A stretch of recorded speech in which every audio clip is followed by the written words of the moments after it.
आज हम बात करेंगे गेहूं की फसल में गेहूं के जो दाने आते हैं उनका हम वज़न कैसे बढ़ाएं। दाने में हम चमक कैसे ज़्यादा लाएं जिससे हमें अच्छा उत्पादन के साथ साथ हमारे गेहूं की जो मार्केट वैल्यू है वो भी हमें ज़्यादा मिल सके।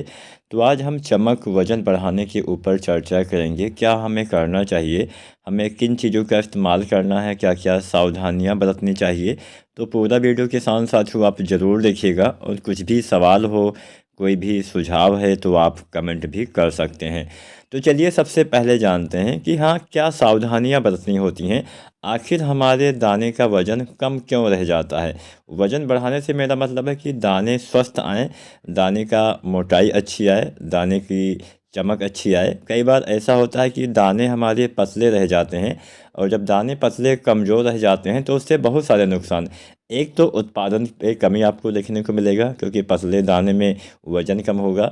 दूसरा, उसकी मार्केट वैल्यू हमारी गिर जाती है। तो इसीलिए आपको अभी से तैयारी करनी है। तो सबसे पहले आपको क्या ध्यान देना है, सबसे पहले आपको पानी के ऊपर ध्यान देना है। अब गेहूं में अगर आप वज़न बढ़ाना चाहते हैं या स्वस्थ अच्छे दाने लेना चाहते हैं तो इसके लिए पानी का अभाव दाना भरते समय नहीं होना चाहिए।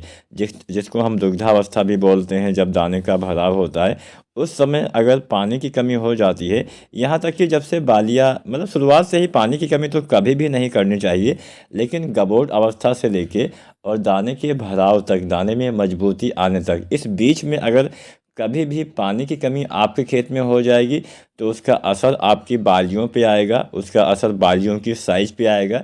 जब बालियों की साइज़ ही अच्छी नहीं आएगी, जब बालियाँ ही स्वस्थ नहीं आएंगी तो दाने स्वाभाविक रूप से आपको कमज़ोर दिखाई देंगे। तो पानी की कमी आपको नहीं करना है। अगर आपके खेत में नमी की कमी दिखाई दे तो आपको सिंचाई कर देना चाहिए। इसके साथ साथ किसान साथियों, आपको एक चीज़ पे और ध्यान देना है, पोटास की कमी ना होने पाए। अगर आपने पोटास बुआई के समय ना डाला हो या कम मात्रा में डाला है तो बाली निकलने से पहले और बाली निकलने के बाद आप पोटास वाले जो NPK आते हैं उसका आप स्प्रे कर दीजिए। अब बुआई के समय ही हमें पोटास की पूरी मात्रा देनी होती है। जो MOP पोटास 60% वाला आता है, इसका इस्तेमाल बुआई के समय ही करना होता है। लगभग आपको 25 किलो से लेके 35 किलो पर एकड़ के हिसाब से डालना होता है। लेकिन कई बार हम बुआई के समय या तो कम मात्रा में डाल पाते हैं या नहीं डाल पाते हैं, जिससे अक्सर पोटास की कमी देखी जाती है। वैसे तो हमें खादों का इस्तेमाल मिट्टी की जांच करवाने के बाद ही करना होता है, लेकिन जांच ना करवाए पाए हो, पोटास भी आपने नहीं डाला है, तो पोटास अब बाली आने से पहले जो NPK आता है 0050, 1 से 1.5 किलो बाली आने से पहले और 1 से 1.5 किलो बालियाँ निकलने के बाद पर एकड़ के हिसाब से आपको इस्तेमाल करना चाहिए।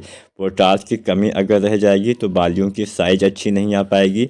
बालियों की जब साइज़ अच्छी नहीं आएगी, मतलब बालियाँ छोटी पतली आएंगी, तो दाने तो भी उसी हिसाब से आएंगे। जैसी आपकी बाली रहेगी उसी हिसाब से आपके दाने रहेंगे। तो बाली आने से पहले आपको पोटास, अगर आपने ना डाला हो तो अवश्य डालिएगा। अगर आपने पोटास वाली खाद डाली हुई है तो एक NPK हम बाली निकलने से पहले डालते हैं, जिससे बालियों का विकास और अच्छे से होता है। वह NPK है 05234। इसके इस्तेमाल से अच्छे से विकास होता है। तो अगर आपकी बालियाँ अभी ना निकली हो, हालांकि ज़्यादातर किसान साथियों के यहाँ बालियाँ निकल आई हैं, लेकिन अगर आपके वहाँ पे अभी नहीं निकली है तो NPK 05234 का इस्तेमाल कर दीजिए। कई बार बोरोन की कमी से भी ये समस्याएं आ जाती हैं, तो बाली निकलने से पहले ही बोरोन का भी इस्तेमाल कर दीजिए। अब बोरोन से ये समस्या कैसे आ सकती है, बोरोन की कमी अगर हो जाती है तो परागण सही से नहीं होता है, जिससे दाने खाली रहने की समस्या आ जाती है। तो अच्छे से परागण होना भी हमारी फसल में आवश्यक होता है। परागण से क्या होता है कि दाने का विकास हो ही पाता है। अगर परागण नहीं होगा तो दाने ही नहीं बन पाएंगे, खाली रहने की समस्या आ जाएगी। तो बोरोन 20% वाला 100 ग्राम और NPK 05234 बाली निकलने से पहले आपको इस्तेमाल करना है। बाली निकलने के बाद केवल एक खाद आपको डालना है, NPK 0050। इसके इस्तेमाल से दाने का भराव अच्छे से होता है। ये काम कैसे करता है, जब बाली आने के बाद आप 0050 डालते हैं तो ये आपके पौधे में बालियों तक जो भोजन होता है, जो इकट्ठा होता है, फिर जो भोजन बनाते हैं पौधे, उसको भेजने का काम करता है। हमारे पौधे के अंदर ही रिक्तकाएँ होती हैं, उसमें भी भोजन स्टोर होता है। उस भोजन को भी आपके पौधे के बालियों के दाने तक भेजने का काम यह NPK करता है, जिससे आपके दाने का भराव और अच्छे से और तेज़ी से बढ़िया से हो पाता है। दाने का वजन, दाने की चमक अच्छे से बनी रहती है। तो बस आपको ज़्यादा कुछ नहीं करना है, नमी बना के रखना है। बाद में ज़्यादा कुछ खादों का इस्तेमाल करने से बचना है, क्योंकि बाली आने के बाद केवल पोटास वाली खाद का ही इस्तेमाल आपको करना चाहिए। फालतू की दवाएं डालने से भी बचना है। कोई रोग, कोई बीमारी दिखे तभी आप उससे संबंधित दवा डालिए, अन्यथा कोई भी चीज़ आपको इस्तेमाल नहीं करना है, बस नमी बना के रखना है। वीडियो अच्छी लगी हो लाइक शेयर करिए, चैनल को सब्सक्राइब करिए।